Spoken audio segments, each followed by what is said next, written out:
You suddenly wake up trapped in a dark room. Your only source of light is a candle. There are 2 doors in front of you. Behind one of them, there's a tunnel that will lead you outside to freedom. Behind the other, just a cold brick wall. You have a key that will open only one of the doors, and you can try it just once. So, how do you know which door to try?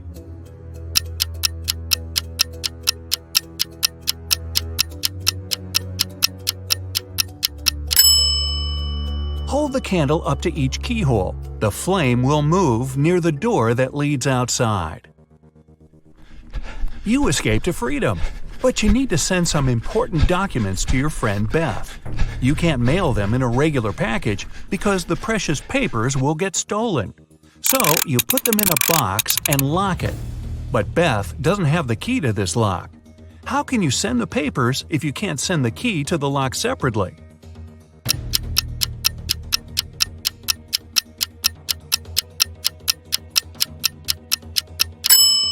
First, send the lock box to Beth. She'll attach her own lock and send the box back to you. Then remove your own lock and send the package again. Beth can then remove her lock and finally open the package. Bad news. You get a call one morning from Beth.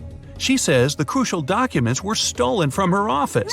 They'd been on the desk the evening before, but are nowhere to be found this morning. You immediately go there to question the employees. In no time, you gather 3 suspects. Sean said he had been at the movies last night. Michael had taken his girlfriend to an amusement park. And Christina was at a prestigious art gallery. Who's lying?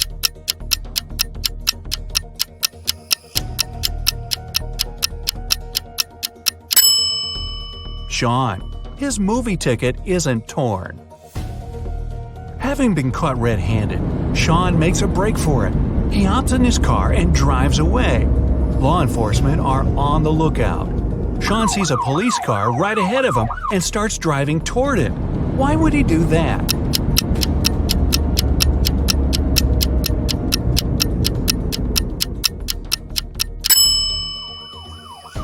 He was on a bridge. He needed to go toward the patrol car to get to the other side and make his escape. No such luck for poor Sean. He gets caught and locked up. But he starts hearing rumors of an inmate planning to break out. The guards have 2 suspects. First, a quiet bookworm who spends most of his days with his nose buried in sci-fi novels. The second, a big burly tattooed guy who's always working out. Who should Sean become friends with if he wants to get out of here?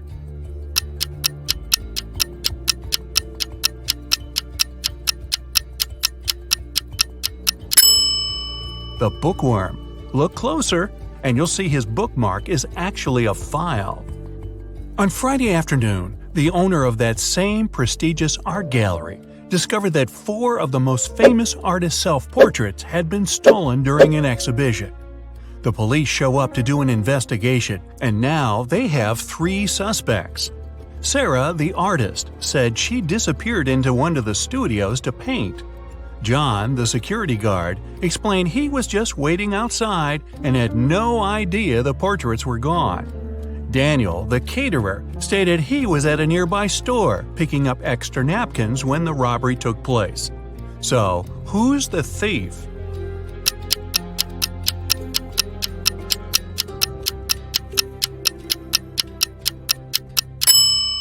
It's the security guard. He couldn't have known the stolen paintings were portraits if he was standing outside.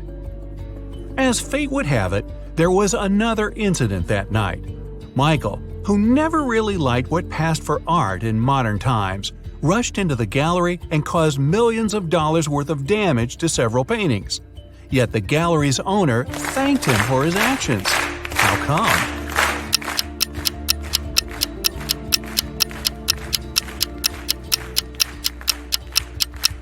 Michael is a firefighter. The water from his hose damaged several masterpieces, but he still managed to extinguish the fire and save many more works. They awarded Michael a big check in gratitude. He heads home just in time to get his 5 kids all packed up for a camping trip that weekend. Mike and his wife are really looking forward to having the weekend for themselves to relax. But when they woke up on Saturday, they discovered the check was missing from their safe. Once the officer showed up, they interviewed the 3 people who were in the house that morning. The chef said he was in the kitchen getting school lunches packed. The cleaner said he finished cleaning quickly that day and left early. The butler had just gotten back after taking the kids to camp 3 hours away. Who's lying?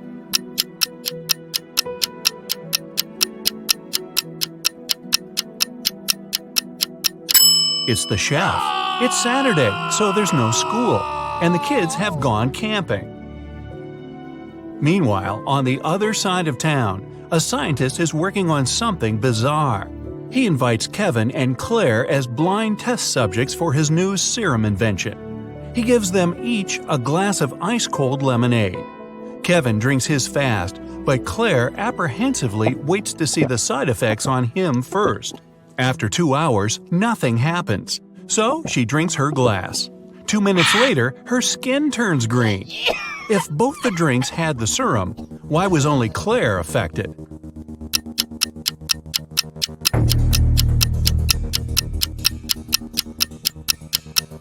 The serum was in the ice. Since Kevin drank his fast, none of it got in the lemonade. Claire runs out of the lab in horror. She gets in her car and speeds off. As she's driving down a long, empty road, one of her tires pops off. Good thing she has a spare in the trunk. But here's the problem. She now has no lug nuts to put the spare on with. So what should Claire do?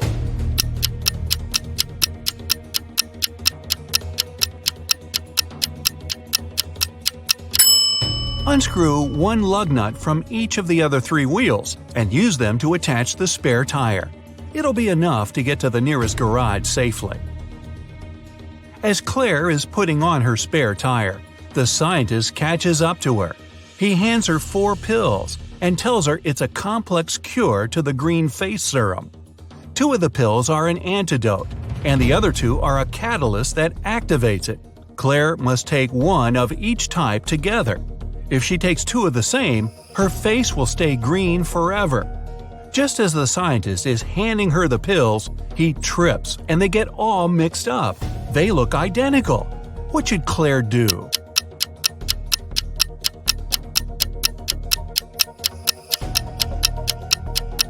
Grind the tablets up, mix all the powder together, and divide it in 2 parts. Each half will have the same amount of catalyst and antidote.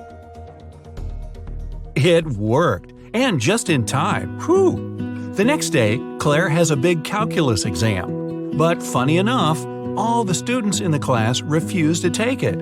Professor Miller can expel only 1 student for skipping the test. All of them know each other's names. If a student knows they'll be expelled, they agree to take the test. How can the professor make all the students take it?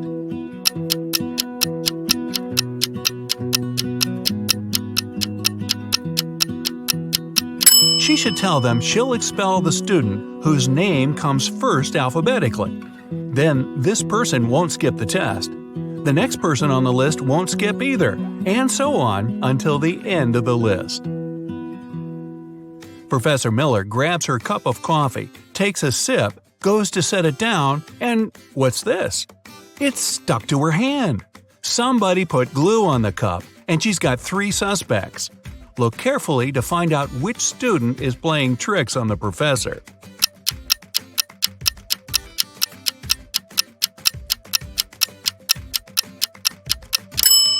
Sure, the first student has an awfully guilt-ridden look on his face. And the second student's smile looks just like pride for a job well done. But look closer at the third student's pocket. Yep, it's the tip of a glue bottle. Professor Miller is so annoyed by her class's shenanigans, she decides to change her career. Wow. She opens a shoe factory. She's so successful that she builds a second one in another city. But despite her success, the problems don't end. Her employees keep secretly taking shoes from the plant. What can she do to resolve the issue?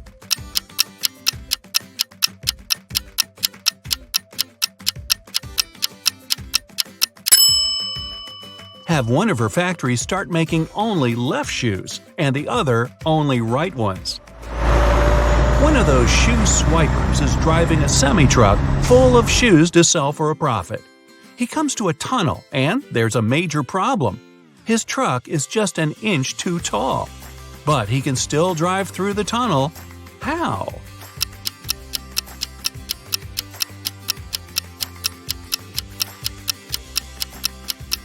Let some of the air out of the tires. It'll lower the truck just enough. When the shoe swiper gets through the tunnel, he comes to a fork in the road. One goes to the town, the other to never-ending wilderness. There are guides standing at each. The catch? One always tells the truth, the other always lies. The driver doesn't know who's who, and he's only allowed one question. What should he ask to find out which road goes to town?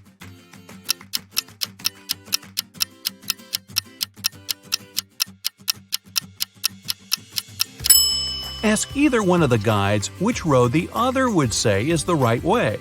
Then he must choose the opposite. The truth teller knows the other will lie, so they'll point the driver toward the road to nowhere.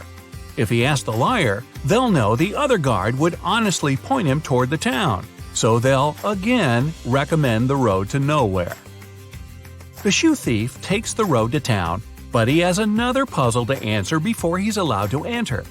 The guard at the gate asks him one simple question. What's the logic in the order of the following words? Fun, blue, bee, more, and dive.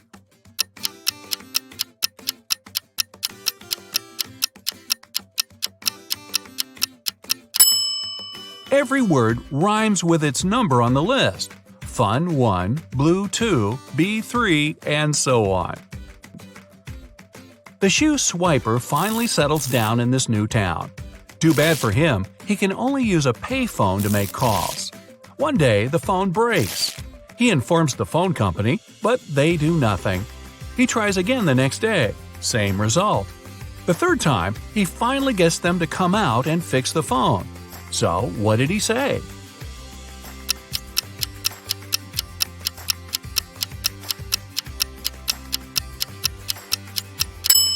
He claimed that people were making calls without paying.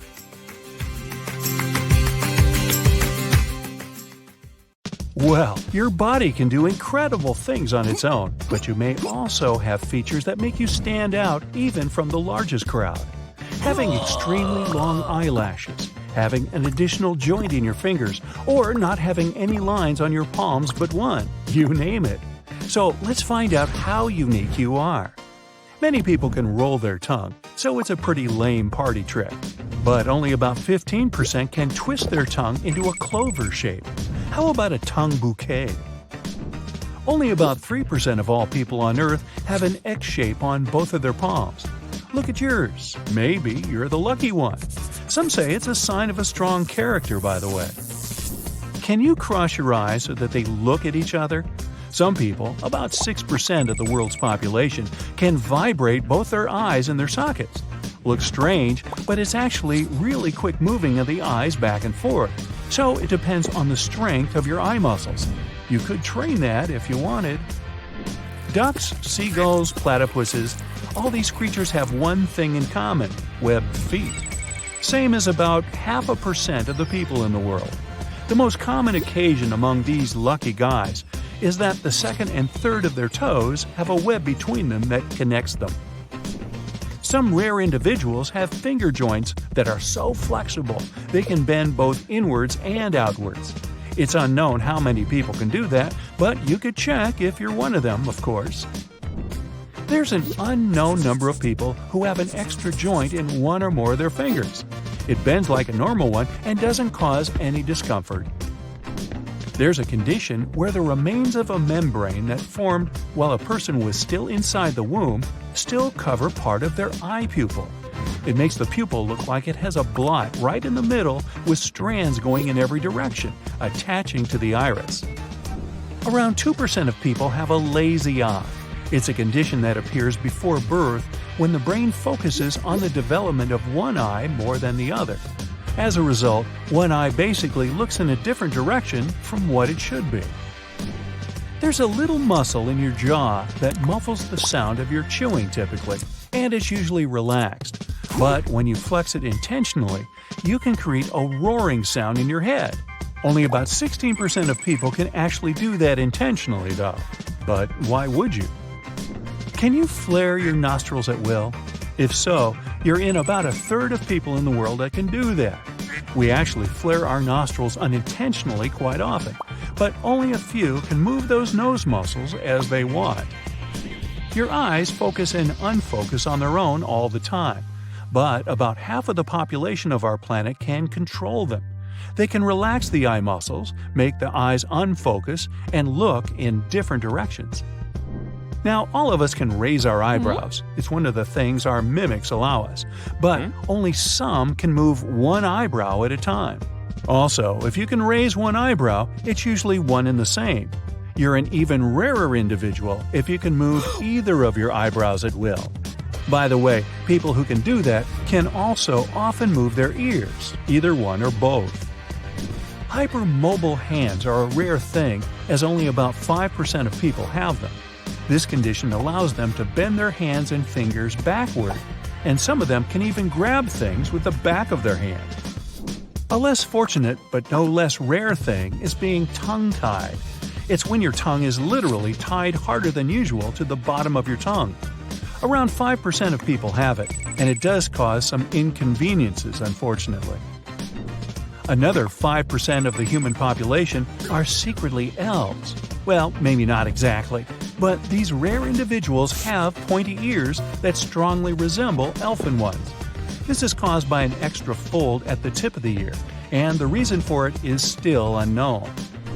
About 4% of people have a clubbed thumb. It's a thumb that's about 2/3 of the standard length and is flatter and broader at the tip. Dreams usually come in color, but about 12% of the world's population see them in black and white. Scientists believe this is related to the emergence of color television. Before it appeared, about 75% of the people saw their dreams in black and white instead. Widow's peak is a triangular shape of hair right above the middle of your forehead, and it's a rare occasion too. Only about 12% of people have it. Also, it's a genetic thing, so it usually runs in families. Amber eyes, which are a sort of a mix between yellow and brown, are a more frequent color than green or gray ones. About 5% of people have amber eyes, while green-eyed people make up 2%, and gray eyes occur in less than 1%. You might think it's not the case, but gray eyes just often get confused with blue ones, which occur in about 9% of people. If you have a dark ring around the iris of your eyes, you're one of less than a third of the world's population to have a dark limbal ring. It also becomes more prominent in people as they age, so even if you don't have one now, you'll have it later on in your life. Talon cusps happen in around 4% of people. They're small bumps on the back of the teeth that usually occur randomly and look like little nails. Not only do you have a dominant hand, but a dominant eye. Only about a third of people are left eye dominant. To check which category you belong to, stretch out your hands in front of you and make a diamond shape with them, connecting the tips of your index fingers and thumbs. Center some object in that shape and close your left eye. If the thing remains centered, you're right eye dominant, and if not, you're left eye dominant. Less than 1% of people miss a nail from birth. It's a genetic condition that literally prevents you from developing a nail entirely. Still, sometimes it's only part of a nail that's missing. A select few people, also less than 1%, have an eyeball scar. The vitreous pulls away from the retina, and it causes the pupil to sometimes lose its round shape, and a line that looks like a scar appears on the iris. Another group of people have exceptionally long eyelashes. There's a condition that can make them extra thick or curly, or have more pigment too, making your eyes much more expressive. There's a rare and usually genetic condition that literally makes your skin blue. In people who have it, hemoglobin, the protein that carries and distributes oxygen to the body, can't effectively release it into the tissues. As a result, the skin bears a bluish tint and the lips become purple. Most of us have patterns of creases crisscrossing our palms, but about 1.5% of people have only one prominent crease, while the rest are much less visible. Less than 1% of people with light hair have a single streak of dark hair on their heads. This occurs due to increased melanin production in the area. The pigment that makes our eyes, hair, and skin lighter or darker depends on its amount in those parts. Similarly, when there's an area on your hand that got less melanin than it should have, you get a patch of white hair. It can also occur in an eyebrow or in the eyelashes of one eye. Now, have you found any rare things that you probably have? Or have you met someone whose appearance is hard to forget? Please do share in the comments. That's it for today. So hey, if you pacified your curiosity, then give the video a like and share it with your friends. Or if you want more, just click on these videos and stay on the bright side. Sarah accidentally pulled a lever in a science lab and set free a group of mutant zombies. The 4 humans left in the lab needed to escape before the zombies caught up. To do so, they needed to cross an old rope bridge hanging over a massive gorge. According to the professor's calculations, the zombies would catch up with the lab team in 17 minutes. They needed to get everyone across the bridge before that. Sarah was the fastest one in the group. She could cross the bridge in 1 minute. The lab assistant, Dawn, could cross it in 2 minutes. But the janitor and the professor were way slower. The first needed 5 minutes, and the second needed 10 minutes to get to the other side. They also only had 1 lantern left. How could they arrive at the other side safely if the bridge could only hold 2 people at a time and each group needed to carry the lantern to illuminate the way?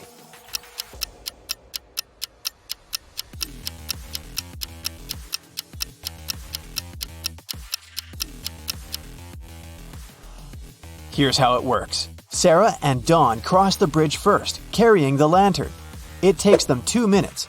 Sarah, the quickest, runs back with the lantern. Then, the professor and the janitor cross the bridge together. It takes them 10 minutes. In total, it takes 13 minutes. Dawn grabs the lantern from them and dashes across the bridge to help Sarah get across. With 2 minutes left on the clock, Sarah and Dawn get safely to the other side, just in time to cut the rope and save their lives. Helena finally got herself a new guitar. She wanted to start playing it right away, but she had to go to school. She locked the instrument in her room and left. When she got home that evening, the guitar was gone. She knew it must have been one of her family members, as they were always playing pranks on each other. So she questioned each of them. Helena's mother said she hadn't even seen the guitar the girl had bought. Her dad said he'd seen it when he'd passed by Helena's room, but swore he hadn't done anything to it. Her brother said he hadn't gone upstairs the whole day, so he hadn't seen the guitar either. Helena solved the mystery right away. Can you figure it out?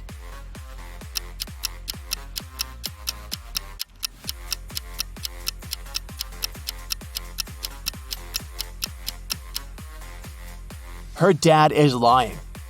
He said he'd seen the guitar when passing by her room, but that would be impossible. Helena locked the door on the way out. John, Carl, and Ben are sitting on a park bench. One of them arranged to meet his 2 sisters. He promised them he would take them on a stroll in the park. Can you tell which guy it is?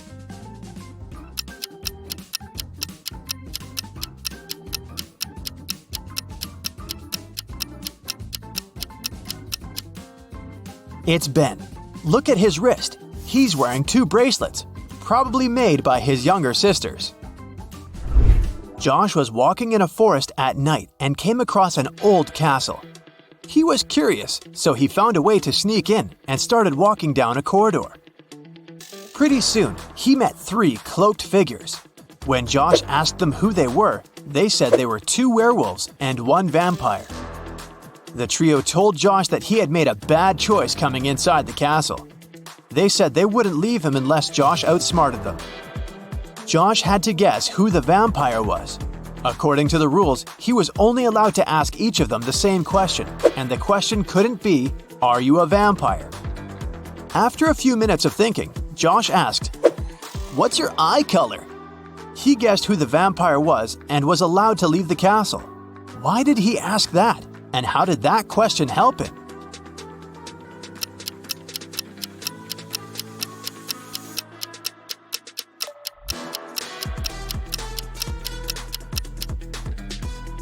Vampires don't reflect in mirrors, and they don't show up in photos.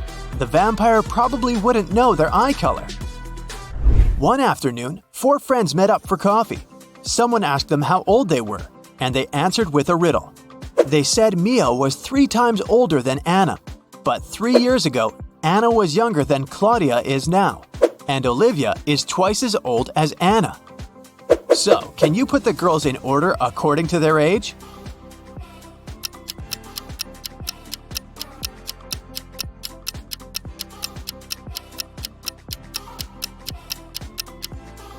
The correct order is Mia, Olivia, Anna, and Claudia. Mary's birthday was coming up, and she decided to treat herself to a relaxing day at the spa. During the massage, Mary dozed off. When she woke up, the money was missing from her purse. There were 3 suspects. The cashier, Erica, claimed that she'd been having lunch at the back. Catherine, the masseuse, said, "I went to the back of the store to get some extra oil." Monica, a customer, said she hadn't seen anything and had just been waiting for her turn. What do you say, Sherlock? Who did it?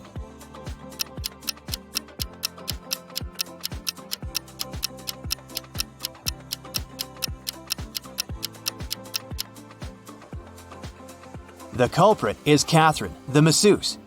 She must have waited for Mary to fall asleep and then took her things. Look at the stash of money hidden behind the oils. Susanna was walking down the street when she saw a small dog. It looked as if the dog had just run away, so she picked it up and started searching for its owner. She walked into an office building. There were 3 people there. Susanna knew immediately who the dog's owner was. How did she figure it out?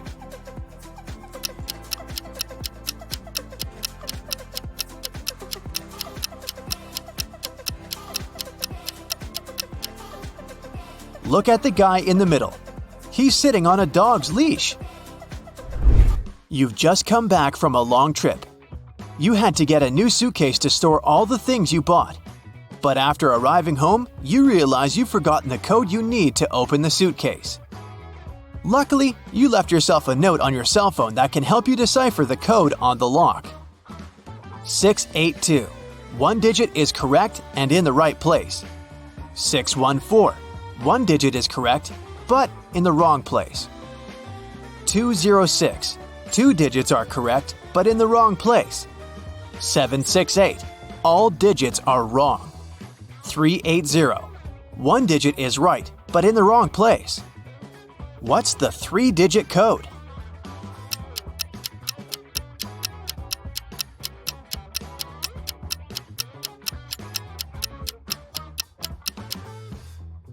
(042).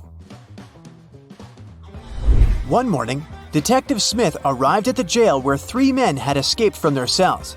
The prisoners could neither see nor talk to each other. But they managed to organize their escape together. They visited the same shower room, but only one person was allowed to come in at a time. How did they manage to communicate?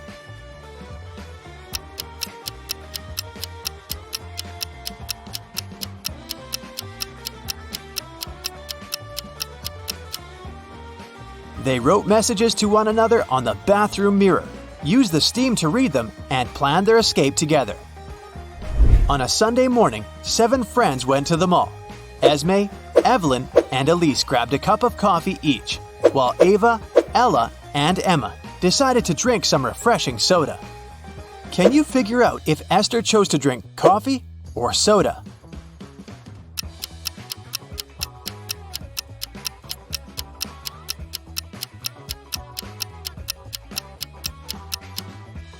Esther is drinking coffee. The secret to figuring out the answer is in the girls' names. Esme, Evelyn, Elise, and Esther all have 2-letter E's in their names. In the afternoon, 3 people visited Tessa's clothing store. These 3 people were the only customers she had that day. The first person bought a belt and a purse. The second person bought a dress. And the third customer got a hat. One of them was a criminal, and Tessa reported them to the police immediately. Who was the criminal, and how did Tessa know?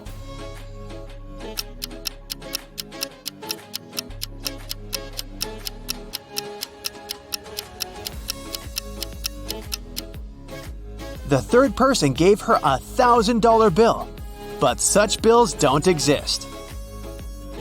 At 11 a.m., Amy got a call from her boss, Tom. He was in distress because a very important document had disappeared from his office. It had been on the desk the evening before, but nowhere to be found in the morning. Amy immediately went there to question the employees. She soon had 3 suspects. Elijah said he had spent the previous evening in the movies. Mason took his girlfriend to dinner. And Evelyn visited an art gallery. It didn't take Amy long to understand who was lying. Can you figure it out?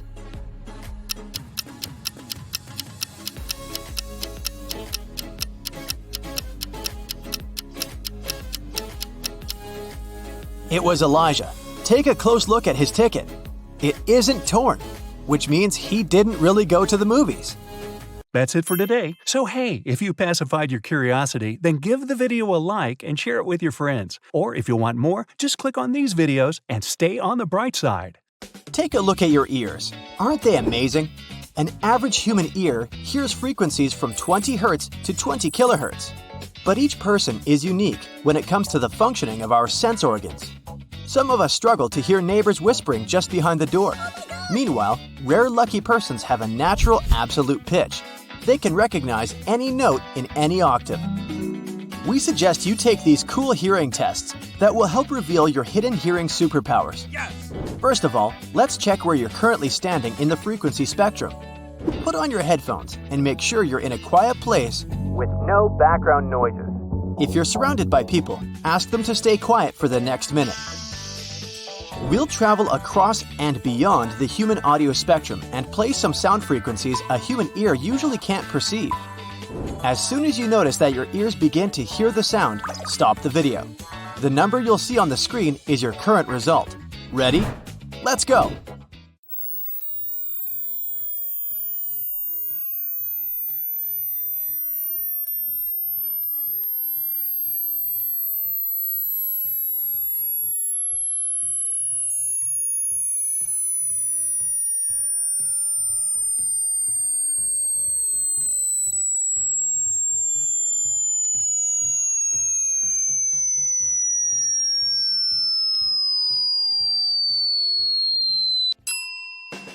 Great job! Well, are you surprised by the result?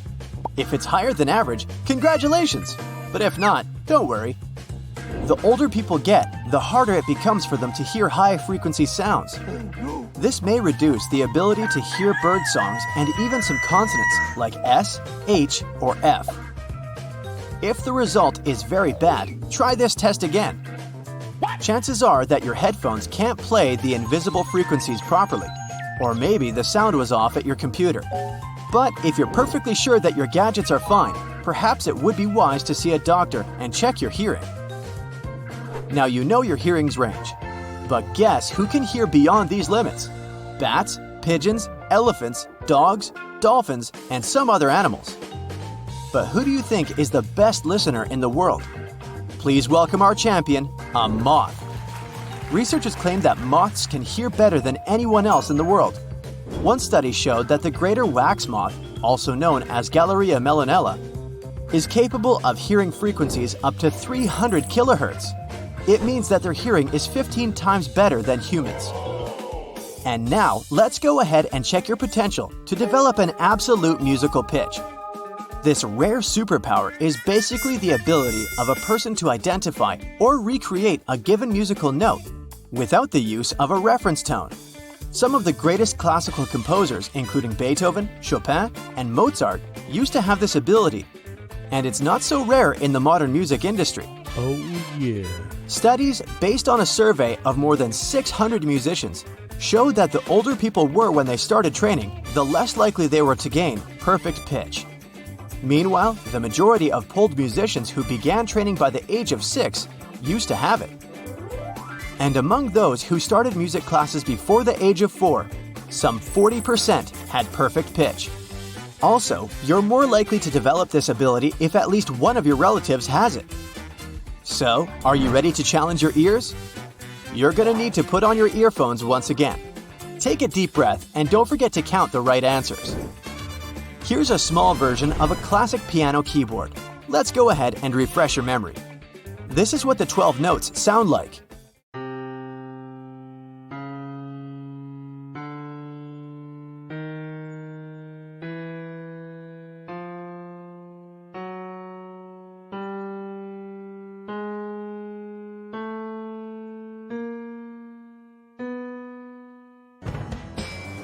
We'll use this random music to confuse your perception just a little bit.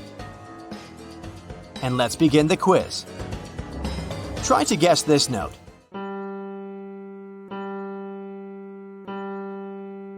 Well, any ideas? It was G. What about this note?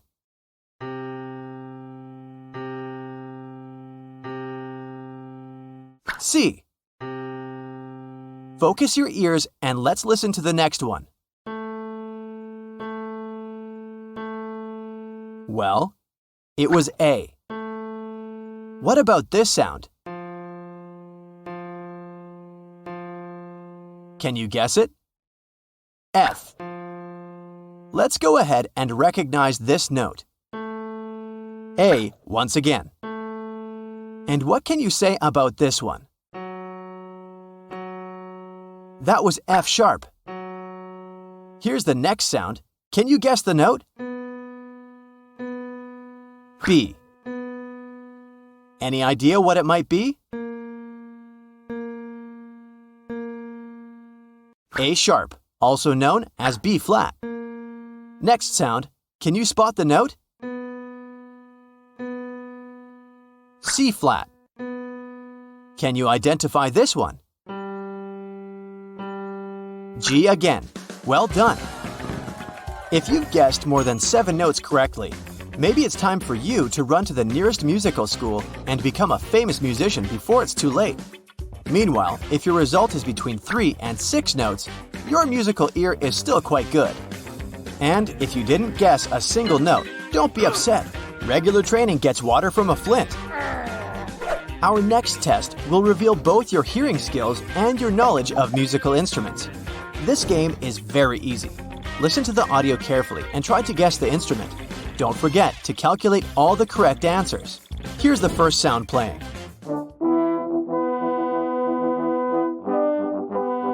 Does it seem familiar? What do you say?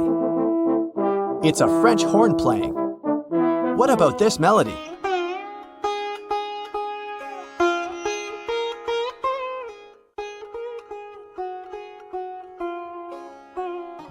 Sitar.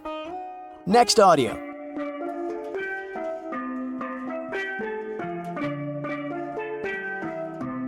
Any ideas? Steel pan. What about this one?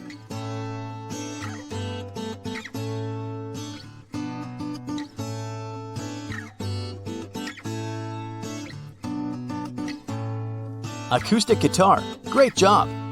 Let's go ahead and spot this instrument.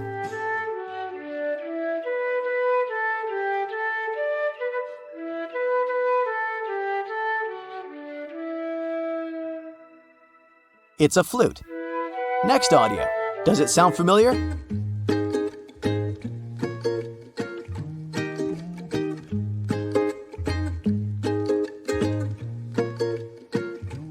Ukulele. Let's explore this mysterious sound.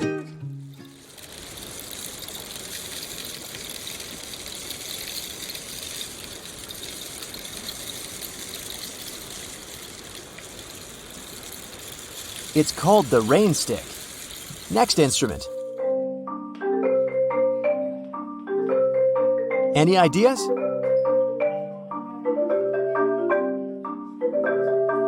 Marimba. Here's the next melody.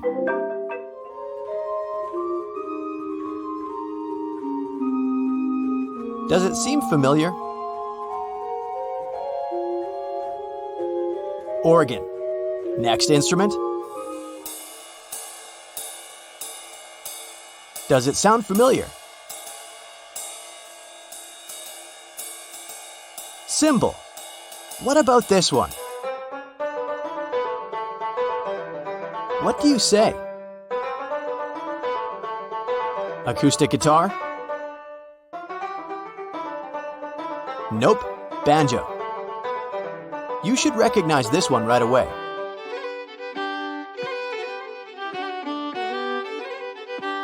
Any ideas?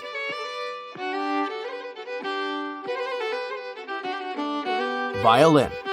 What about this instrument?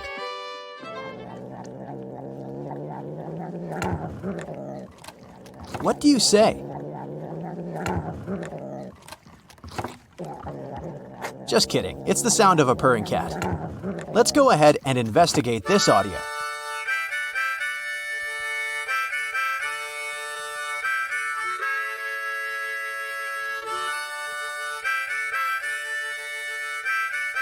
Harmonica.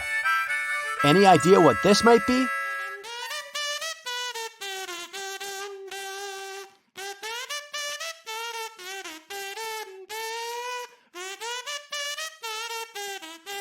Kazoo.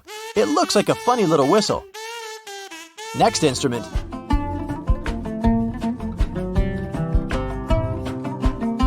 Have you guessed?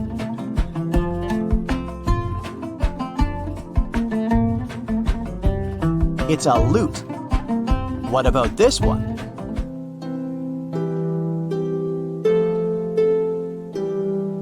Maybe electric piano? Nope, it's a harp. Next instrument.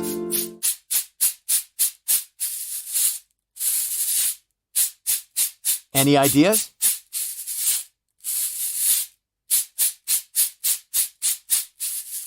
This beautiful thing is called cabasa.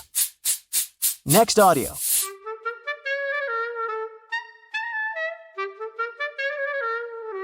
Does it sound familiar?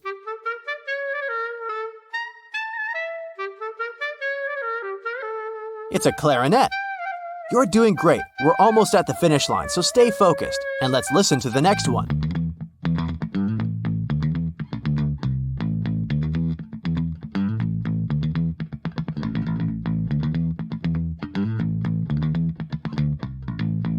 It's a bass guitar.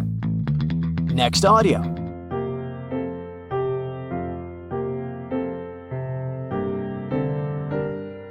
Does it sound familiar?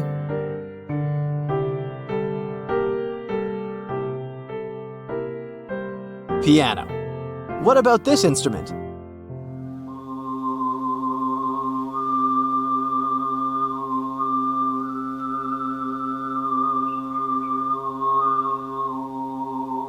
This sound is called throat singing, and it's made by a singer, not by a musical instrument. Next audio.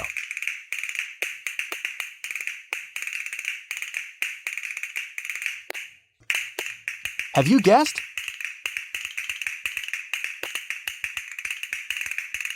Castanets. Any idea what this might be?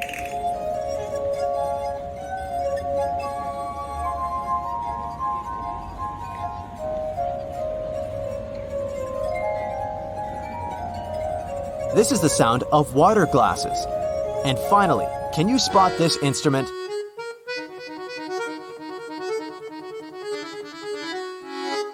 Does it seem familiar? It's an accordion. And now, let's calculate your score. If you've answered all 25 questions correctly, congratulations, you're a genius. If your score is between 17 and 24, well done. Your ears and knowledge are brilliant. You're either involved in the music industry, or you should think about doing so. If you gave from 9 to 16 correct answers, you're doing well. While listening to music, you're probably good at distinguishing the sounds of different instruments. And if you gave less than 9 answers, perhaps it's time to expand your knowledge in this field. You'll be surprised by the variety of musical instruments. In fact, nobody knows for sure the exact number of musical instrument types all over the planet. You can find more than 500 titles in various encyclopedias, but it's far from the actual number. After all, any musical instrument has dozens of different modifications and hundreds of manufacturing variations. To make the process easier, the instruments traditionally fall into one of 6 major categories, depending on the sound source: woodwind, bowed strings, brass, percussion, keyboard, and the guitar family. We're aware that musical instruments have been entertaining people for ages. But what is the oldest musical instrument in the world? So far, this honorary title belongs to the Neanderthal flute. It was made around 60,000 years ago. Contemporary musicians have reconstructed this instrument, and its sound reminds of the modern bamboo flute. But music is not only an entertaining tool, it's also very helpful when you want to relax or focus on your work or studies. The 432 Hz frequency is considered ideal because it resonates with the Schumann resonance of 8 Hz, and it's known for its deeply calming and comforting effects. One study from Italy showed that music tuned to 432 Hz slows down the heart rate when compared to 440 Hz. So be careful with what goes into your ears. That's it for today. So hey, if you pacified your curiosity, then give the video a like and share it with your friends. Or if you want more, just click on these videos and stay on the bright side.